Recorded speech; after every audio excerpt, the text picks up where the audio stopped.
राना साहब की तरफ पढ़ते हैं। राना साहब, आज की गारियाँ, मुलाकात की इजाज़त ना मिलना, रिमार्क्स और नारेबाजी, क्या कहेंगे? बिस्मिल्लाहिर्रहमानिर्रहीम। अस्सलातु वस्सलामु अलैका या सय्यदी या रसूलल्लाह, अस्सलातु वस्सलामु अलैका या सय्यदी या हबीबल्लाह। ताजदार ख़त्मे नबूवत जिंदाबाद जिंदाबाद। मुझे नहीं पता था, आपने तो रिज़ल्ट भी दे दिया, पूरा बयान कर दिया मुकम्मल सिंध के उसे एक हल्के का। नहीं, 179 पोलिंग स्टेशन के नताइज आपके पास पूरे के होंगे, शायद आप खोलेंगे मोबाइल तो नज़र आ जाएंगे। सर वो ऑनलाइन आ रहा है। नहीं, वैसे मैं कह रहा हूँ आपके पास तो पहले रिज़ल्ट होगा, आपने पता होगा आप, क्योंकि आपके अवाम में वीएन बहुत ज़्यादा ना, अवामी आपका वहाँ पे है बहुत ज़्यादा। अच्छा। एक आपका है, एक कुछ इलेक्शन कमीशन के लोगों का है, एक कुछ उन लोगों का है जो वक्त से पहले लीड भी बता देते हैं।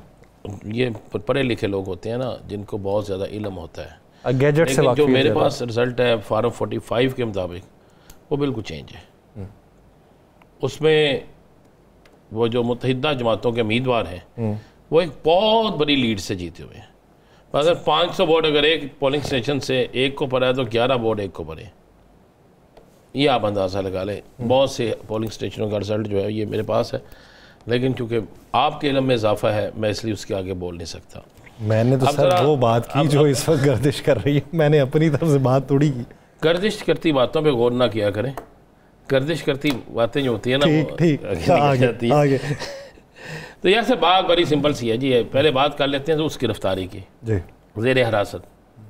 आज मुझे एक बात बता दें, बानी तहरीक इंसाफ से 5-6 लोगों की मुलाकात या उनकी फैमिली की मुलाकात होकर वो बाहर आ जाएंगे, चले मान लें उनकी फैमिली वाले कुछ टॉक कर लेंगे, तो क्या उस टॉक के बाद बानी तहरीक इंसाफ रिलीज़ हो जाएंगे? क्या उस टॉक के बाद जो उनके सियासी मुखालफिन हैं वो उन्हें कोई नुकसान होगा? नुकसान तो उस सूरत में होता है जब आप किसी को मुलाकात नहीं करने देते। जब आप मुलाकात नहीं करने देते, सारा दिन खबर बनती है, फिर आप पुलिस वैन में बैठाते हैं, फिर उन्हें कोई 20, 25, 30, 40 किलोमीटर का चक्कर लगवाते हैं, फिर मोटरवे के किसी मकाम पे जाके उतार देते हैं, फिर कहते हैं तुम घर जाओ। यहां तो कोई ऐसा है जो प्री प्लान सारा कुछ कर रहा है और हुकूमत के अंदर रहते हुए हुकूमत को बदनाम कर रहा है। तो यहां कोई ऐसा है जो किसी सूरत में भी मुज़ाकरात के अमल को आगे बढ़ने नहीं देना चाहता। यह बात दुरुस्त है कि डील और मुज़ाकरात में फ़र्क होता है। डील के वक्त बंदा बीमार होता है, डील के वक्त बंदे के प्लेटलेट्स कम होते हैं, डील के वक्त बंदे की कमर में दर्द होती है, डील के वक्त बंदे को कोई ऐसी बीमारी हो जाती है जिसका इलाज पाकिस्तान में अवेलेबल नहीं होता, जिसका इलाज जेल के डॉक्टर के पास नहीं होता, उसे हम कहते हैं डील। और जब मुज़ाकरात हो कि जनाब मेहरबानी करें, पाकिस्तान के लिए आपने ये रोल अदा करना है और इस चीज़ से आपने इज्तनाब करना है, ये है मुज़ाकरात। कुछ दो कुछ लो, डील होता है दे दियो बस मनो, तो मैं जावा मेरे को ले सारा कुछ ही लो, तो फिर बाद में जो तो दिल करेगा तो दे देना, ये होती है डील। लेकिन हम एंकर्स ने बैठ के ना अपना चूरन बेचने के लिए हमने मुज़ाकरात और डील को एक ही लफ्ज़ बना दिया। ठीक है, अलीमीन गंडा बोलने में था आज वहीं पे, मैं आज उस मीटिंग में भी गया, मैं उस खाने पे भी गया जहाँ पे उन्होंने खाना खाया। सारी चीज़ें मैंने सुनी, बड़ी करीब से सुनी, बड़ी करीब से जानी। अब बाकायदा मेरे पास कुछ चीज़ें ऐसी मौजूद हैं, ऐसे पेजेस मौजूद हैं जो पीटीआई के नहीं हैं, लेकिन उसके ऊपर पीटीआई का झंडा लगा हुआ है। इसका मतलब है किसी जगह से शरारत हो रही है। मुल्क के अंदर कुछ लोग चाहते हैं कि सियासी इस्तेहकाम ना आए, कुछ लोग चाहते हैं कि ये सारा कुछ होता रहे। मैं फिर आपसे एक ही बात कर रहा हूँ, अगर आज अलीमा खान साहिबा की मुलाकात हो जाती, चले मान ले मुलाकात नहीं भी हुई, उनको गिरफ्तार करने का तुक बनता था? छोड़ के चले जाते, चले जाए पूरी रात बैठे रहे क्या होगा, 2 रातें बैठे रहे क्या होगा? या आपको खौफ है कि एक पूरी रात बैठे रहे, सुबह कहीं सारा पाकिस्तान ना निकल है? तो या फिर कुछ ऐसा हो रहा है जो हुकूमत को समझ नहीं आ रहा, या फिर हुकूमत में बैठे कुछ सियासी मुखालफिन जो हैं वो किसी बड़े अमल को सबोताज करने की कोशिश कर रहे हैं। इसके अलावा मुझे कुछ नज़र नहीं आ रहा। अगर आपको नज़र आ रहा हो, आपको शायद पता हो तो और बात है। और तीसरी बात, जो सिंध का माहौल इस वक्त बन गया है ना, एक इलेक्शन से, सिर्फ एक इलेक्शन से, आपको पता सिंध में क्या हो गया? वो भी बाई इलेक्शन। वो बाई इलेक्शन से हो क्या गया? सिंध में बदतरीन मुखालफिन इकट्ठे हो गए। सिंध में एक दूसरे के बदतरीन सियासी मुखालफिन एंटी पीपल्स पार्टी इकट्ठे हो गए। नून लीग तहरीक इंसाफ के साथ खड़ी हो गई, जीटीए ज्यादा मुतहरक हो गई है, और बहुत से लोग हो गए। नारा वहां पानी का लगा था, नारा वहां दरिया का लगा था। अब एक जीतने वाला कहेगा मैं जीता हूं, मैं, इसका मतलब है कि मेरा नजरिया दुरुस्त है, जो हारा है उसका नजरिया गलत है। लेकिन मैं आपको यह बता दूं, खुदा ना करे, खुदा ना करे, खुदा ना करे ऐसा हो, उमरकोट में जो इलेक्शन हो गया है, इसके बाद मुझे सिंध के अंदर हालात किसी और तरफ जाते नजर आ रहे हैं। आपको पहली दफा ना कराची में जमात इस्लामी कर सकी थी, ना कराची में MQM पाकिस्तान कर सकी थी, ना कराची में तहरीक इंसाफ कर सकी थी। पहली दफा आपने वो तादाद देखी है ना, कितनी बड़ी तादाद DC ऑफिस के बाद मौजूद है, जो नारे लग रहे हैं, जिस तरह लोग गली मोहल्लों में निकल आए हैं, एक दूसरे के दफातर के सामने जो कुछ हो रहा है। तो यार ये नहीं होना चाहिए, मेरा वतन है, इस पाकिस्तान में ऐसा नहीं होना चाहिए।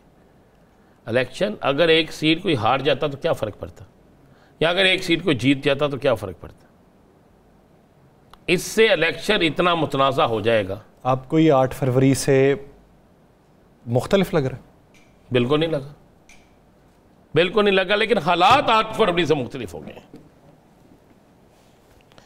हालात 8 फरवरी से इस कदर ज़्यादा मुख्तलिफ हो गए हैं कि जिसके मतलब कोई तसव्वुर भी नहीं कर सकता। बस ये बात ज़हन नशीन कर लें। बस आज की मैं आपको बड़ी ताज़ा मिसाल देता हूँ। मैं जानना चाहता था कि ये हमारे सिपा सलार साहब ने बहुत बड़ा ये लिया है ओवरसीज़ पाकिस्तानियों का। तो मेरी आज मुलाकात हुई, दुबई से आए हुए थे जो मेन लोग थे, जिनको आज वज़ीर आज़म ने खाना भी दिया, और आज जो सालक से भी मिले। वो मैंने उनसे लाहौर में मेरी मुलाकात हुई, मैंने भी उनको एक छोटा सा खाने में बुलाया। तो ये था पाकिस्तान बिजनेस काउंसिल दुबई, ये वो लोग थे। फिर इनसे बड़ी डिटेल गुफ्तगू हुई। इन्होंने कहा जी हम आए आर्मी चीफ साहब के कहने पे। मतलब आर्मी चीफ साहब कहने का मतलब हमें आर्मी चीफ पर यकीन है कि आर्मी चीफ साहब जो है वो पाकिस्तान की माशियत को ले जाएंगे, अच्छी तरफ ले जाएंगे।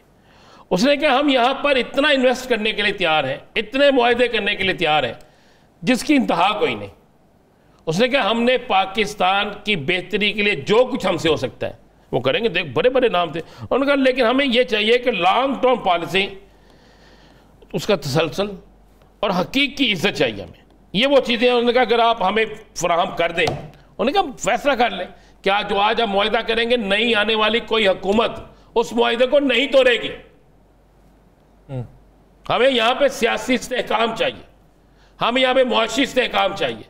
पैसा मसला ही कोई नहीं है, जितना पैसा कुछ सोच नहीं सकता उन्होंने हम लगाएंगे। मैं नोट करता रहा उनका सिर्फ हमें गले लगाएं, सरमाया खुद चल कर आएगा। अब ओवरसीज पाकिस्तानियों की इज्जत दें, खुद चल कर सरमाया आएगा। उसने कहा पाकिस्तान के अंदर सबसे सस्ती मजदूरी पाकिस्तान के अंदर है, पाकिस्तान के अंदर बहुत से वसाइल। उन्होंने कहा लेकिन एक चीज है, बिजली सस्ती कर दें। अच्छा, उसने कहा बिजली जो है वो सस्ती कर दें, जो इंटरेस्ट रेट है बैंकों का वो कम करें, वो बहुत कम करना पड़ेगा आपको, 3-4 रुपये लेकर आए। उनका फिर जाके हम करेंगे, मतलब इसमें थे कि ना। और उन्होंने कहा ये वो लोग हैं यासर जिन्होंने दुबई के अंदर दुबई को आबाद किया हुआ है। यानी पाकिस्तान की बहुत बड़ी कम्युनिटी जो है ना दुबई में, ये बिग कम्युनिटी है। आप अंदाजा लगा लेना कि जिनको वज़ीर आज़म खाने पे बुला रहे हैं, जिनको बार बार सब बुला रहे हैं, वो क्या होगा। मतलब इसमें थे चेयरमैन थे ब्रिटिश कौंसल शब्बीर मर्चेंट साहब, जनरल सेक्रेटरी थे खुरम ख्वाजा साहब, मुस्तफ़ा हिमानी साहब थे, कामरान अहमद रियाज थे, इफ्तिखार अहमद अली ततला थे, और खालिद मलिक साहब थे। ये वो लोग हैं जिन्होंने दुबई की तरक्की में अपना भरपूर किरदार अदा किया है। दुबई के अंदर इनकी इतनी इंडस्ट्री है कि आपकी सोच नहीं है। बल्कि मुझे वो बता रहे थे कि दुबई नहीं हाले, दुबई, सऊदी अरब, बहरीन, कतर, मिडल में। उसने कहा हम क्यों नहीं पाकिस्तान हमारा घर है, इससे आगे तो हमें कुछ नहीं है, लेकिन कुछ चीज़ें हमें उन्हें भी करना पड़ेगा। बहुत अच्छा ये इनिशिएटिव है, लेकिन ये ना हो कि अगर 1 महीने बाद ये चीज़ ख़त्म हो जाए तो फिर कहाँ जाएंगे। उसने कहा एक अच्छी चीज़ हुई है कि हमें आज 3 मीटिंगों में बुलाया गया, अब मज़ीद मीटिंगों में जा रहे हैं, इसलिए बुलाया गया कि फॉलोअप थे, और अगर ये फॉलोअप रहे तो पाकिस्तान तरक्की करेगा, अगर ये फॉलोअप नहीं रहे तो पाकिस्तान जो है वो कौन फिर आएगा। लेकिन इसका क्रेडिट उन्होंने सारा जो है ना वो सिबसलार को दिया कि ये उनका क्रेडिट है। अच्छा, एक तरफ तो ये पाकिस्तान की तरक्की की बात बिल्कुल ठीक है, दूसरी तरफ हमें पाकिस्तान के अंदर सियासी इस्तेहकाम भी तो चाहिए ना, मुआशी इस्तेहकाम भी चाहिए ना। अब सियासी इस्तेहकाम उस सूरत में होगा कि आप मुनसिफाना इलेक्शन करें, आप आवाम के वोटों से जो जीतता है, जिसको आवाम पसंद करती है, जिसको आवाम चाहती है, उसको इलेक्शन में वो जीतता है तो उसे जीतने दें।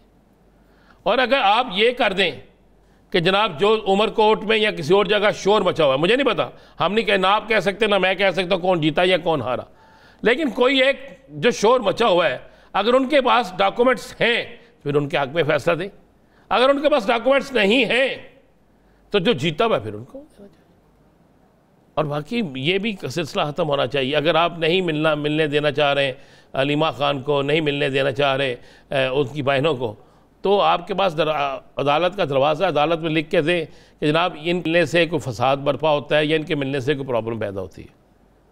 यार क्या कमाल है, आप उनको जेल के गेट तक भी आने देते हैं, आप उनको घर से लेकर अडियाला तक भी पहुंचने देते हैं, सारा दिन आप उस एपिसोड को चलते रहने देते हैं।